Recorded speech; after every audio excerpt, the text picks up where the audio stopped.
Who is starting? Tungeanza kwa kusema mimi nilikuwa mjumbe wa hapa kaunti hii. Nashukuru wajumbe wote ambao wamekuja. Kuna wajumbe zaidi ya 25 ambao tuko nao hapa, na ningetaka watu wakuwe mfano ya Kenya kuona wajumbe ambaye tunaye nidhamu ile wanayo ya juu, kwa sababu tunasikiza kesi, tunangoja process iende vile inaenda na tunaheshimu process.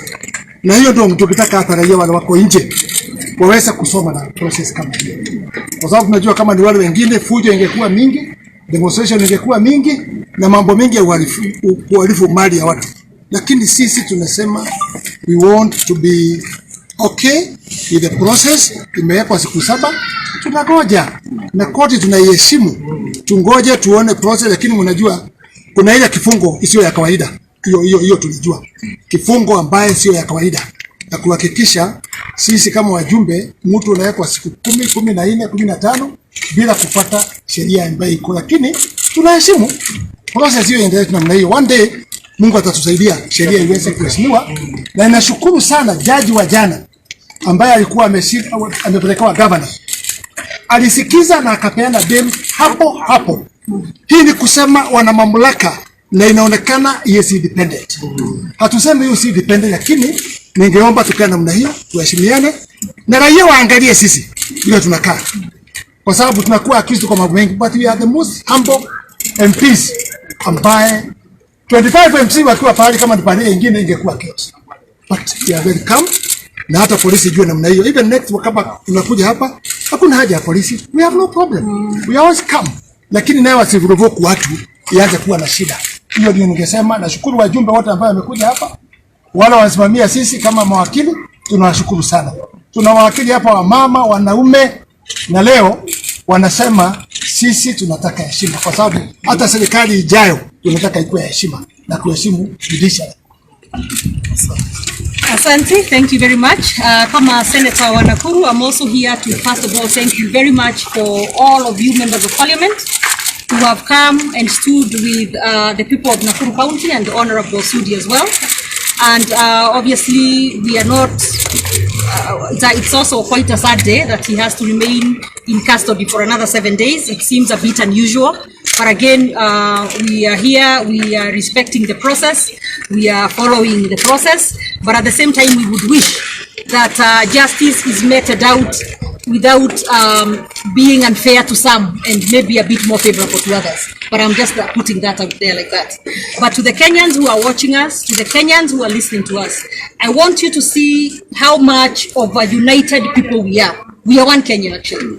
And when I look here, I see my colleagues from Wajir, I see my colleagues from Garissa, from Kilifi, from Kuria, from Mombasa, from Nyeri, from Kirinyaga, from every part of this county, Uasin Gishu, Nakuru, everywhere. So for you Kenyans who are watching us, even in times like this, I would wish to urge that we remain united and we do not let anybody come between us in anything and in any way. So we say we shall continue following the process and we shall await to hear what happens in the next few days. Thank you.